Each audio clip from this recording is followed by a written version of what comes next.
I own a janitorial business that specializes in cleaning office buildings for mid to large size companies. Due to the nature of the job, we start our shifts at 6 p.m. on weekdays because most offices didn't want us inside during business hours while their employees were working. So on this day, I got to the scheduled office building at 6:30, putting in the keypad passcode and getting all my equipment in, then locking the doors behind me. The building was only 2 stories, which was smaller than most, but both floors were really long and there was a smaller basement level. I started on the 2nd story to work my way down. I went around grabbing all the trash and getting anything off the floors that would get in my way. Then I tied up the bags and brought them out to the dumpsters at the back of the building to toss them. While I was out there though, I saw 2 parked cars. Neither of them were on, but what was really odd about it was that this was the only nearby building, and supposedly nobody was supposed to be here right now. I just didn't know why they would be parked out in the back of the building, or where they could even be, if not in their cars. I went back inside and just double checked that all the doors were locked up, then continued with my work. Occasionally, I checked out the windows to see if there were any changes with the cars out there, but it was the same. I finished up with the top floor and moved my way down to the 1st floor, doing the same process. But this time, when I went out to toss the trash in the dumpster, I noticed a single light was on in one of the cars. Almost as soon as I stepped out though, it turned off. This made me uneasy, so I quickly tossed everything and went back in. Seeing that someone was actually in there made it a lot more odd. I tried to work faster, finishing the floor by 11 p.m., which was much quicker than the previous. Then it was just the small basement level and I'd be done. I moved everything down and got to work. This level was mostly full of boxes and was more of a storage warehouse area. While I was down there, I heard a thud echo through the building. It came from one of the floors above me, so I couldn't tell much of what the sound was or where on those floors it sounded from. I put down my things and started walking up the steps, but stopped halfway through when I heard voices coming down the upper hallway. 2 men talking back and forth at a regular volume, like they weren't even afraid of me being in here. I started to back down the stairs and moved behind some of the boxes, then dialed 911. Before I had a chance to say anything though, footsteps began making their way down to the basement. I only saw the man's shadow on the wall before I completely hid myself behind the shelf of boxes. I heard him walk around a little bit, then yell upstairs to the other man. "No, I don't see anyone. I think we're good." He walked up the steps, and I peered out one more time, seeing his shadow again, but I could tell he was holding something small in his hand, which just made me even more scared than I already was. I reconnected with 911 and explained what I could, then waited there for several minutes. During this time, I think the men were mostly on the top floor, but then they moved back to the 1st, and suddenly, one of them yelled, "Their van is still here." Both of their footsteps started rushing around, but not leaving. They were looking for me. It was hard to control and quiet my breathing, hearing them running throughout the building and moving things around right above me. Then heavy footsteps rushed down the basement stairs as one of them started tossing boxes around and looking everywhere. But the faintest sound of sirens approaching caught the other man's attention, who alerted the one in the basement, and both of them ran away. I stayed hidden until an officer came down to get me. It only took 2 hours for the 2 suspects to get caught. They declined to share why they'd broken in, but a few stolen items were found in their cars. It's safe to say they weren't the smartest, as they seemed to just guess whether I'd left, rather than just starting by looking for my van to see if I was there. Regardless, them not leaving after finding out I was inside was probably the scariest thing I'll ever experience. But thankfully, I don't have to know what would have happened if they found me.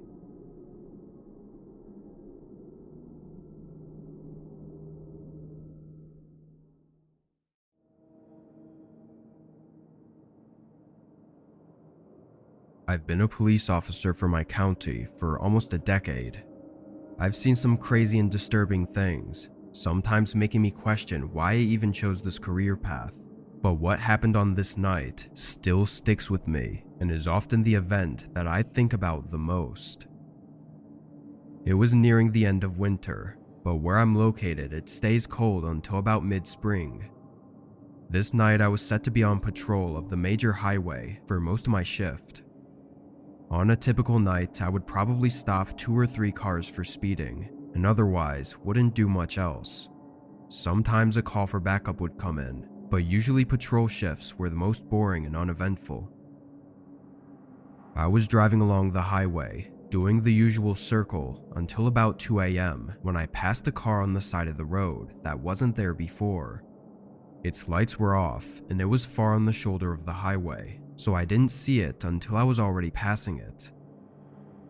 I turned off the next exit and made an entire circle, taking 15 minutes before I got back to where I'd seen it. I was under the assumption it was just an abandoned broken down vehicle that maybe I didn't notice before, so I wasn't in a rush.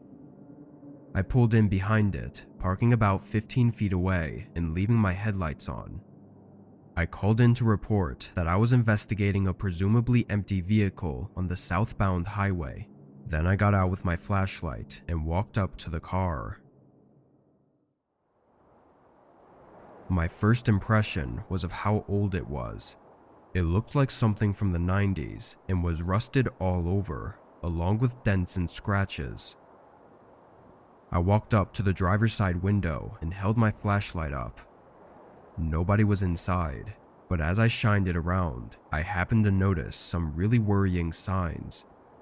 There was a pile of clothes in the back seat, looking like they belonged to a young woman, but the way they were scattered around just didn't look right. I moved around to the other side of the vehicle, but a faint sound from behind me caught my attention. I quickly turned and pointed my flashlight out into the woods surrounding the highway, and immediately the sound stopped, but I had heard enough to know that it was footsteps. Someone was walking out there, maybe even watching me.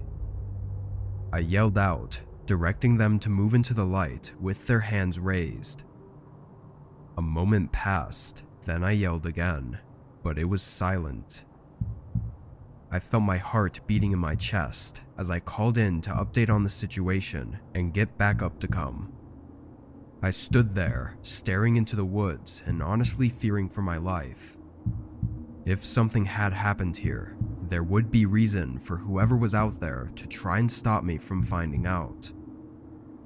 I held up my firearm and moved further behind the car, still keeping an eye on the tree line, but not exposing my whole body.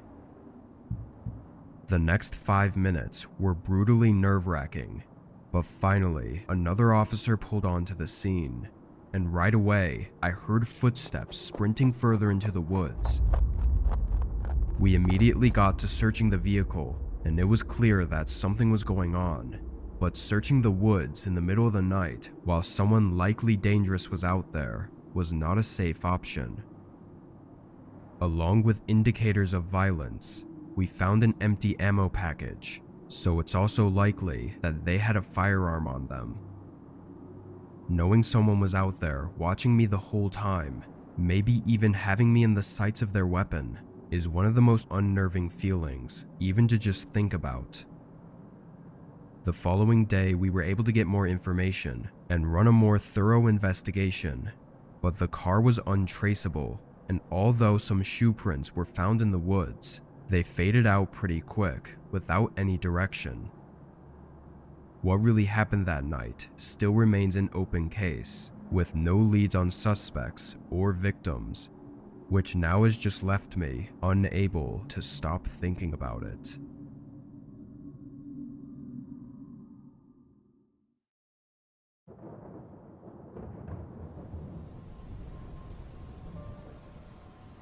I'm a 24-year-old male, and a few years ago, I picked up a job at a local grocery store.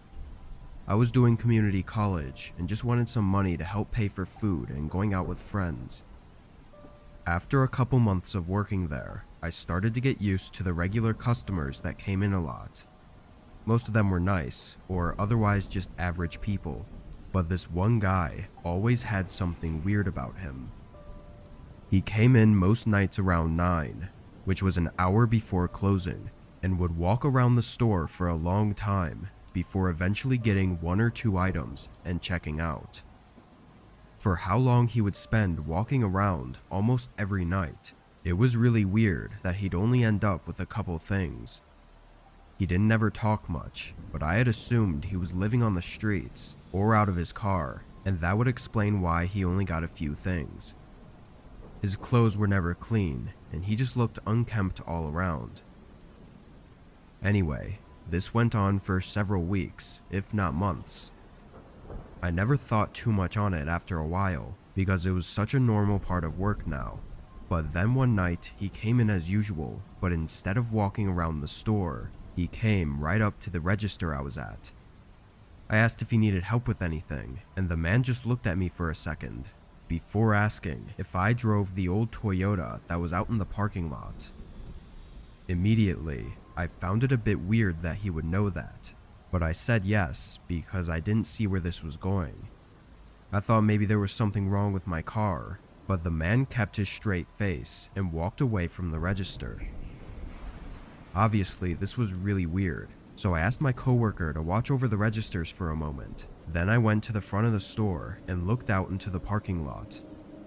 My car was right where I'd parked it and didn't seem to have anything wrong with it. I went back inside and to the register, thinking I would just ask the man when he came to check out, but he never did. I don't know when he left, but the store closed without him ever coming to the register like he usually would. That night when I left, I checked all around my car and nothing seemed off. It left me just confused. The next day, I planned again to ask the man, but he didn't come in. For the next whole month, the man never showed up again. I was just left to wonder about why he asked about my car, seemingly out of nowhere and for no reason. Then on a Saturday night, I clocked out of work as usual. This was the one night of the week where I'd be the only cashier, so at the end of the night, I always left by myself. But when I began walking through the parking lot toward my car, I got this really strange feeling in my gut. Maybe I just remember it wrong, or maybe there really was some intuition about something, but I just felt that something was off. I walked quickly and got in my car, glancing around the parking lot. It was pretty much empty and had nothing to give me reason to believe something was wrong. I turned my car on, and just before I put it in drive, I heard the slightest sound from right behind me. Then, out of the corner of my eye, I saw something move in the mirror that was facing my back seat. I left the car running as I sprinted out and stood a few spaces away from my car, looking back at the window of the back seat and seeing a figure moving around. I turned and ran for the store, going back in and calling the police. By the time they arrived, my car was empty. There were no signs of forced entry either, so they had to have some illegal key copy, or I'd have to have left the doors unlocked by accident. I'm fairly certain it was the strange man from weeks ago, but I didn't know why. If it was him though, maybe he had been trying to get in for the entire month that I hadn't seen him and was waiting for me to forget to lock the doors. I do think that I locked them that night, but every once in a while I probably forget without even knowing, so I can't write it off completely. However, the man that was back there clearly wasn't trying to just rob the car, and even tried to stay hidden after I'd gotten in and turned it on. It's horrifying knowing that I was so close to having left that parking lot and driving away unknowingly with him in the back seat. And once we were gone, who knows what would have happened. They might have waited until I pulled into my house, or I might have never even gotten home that night.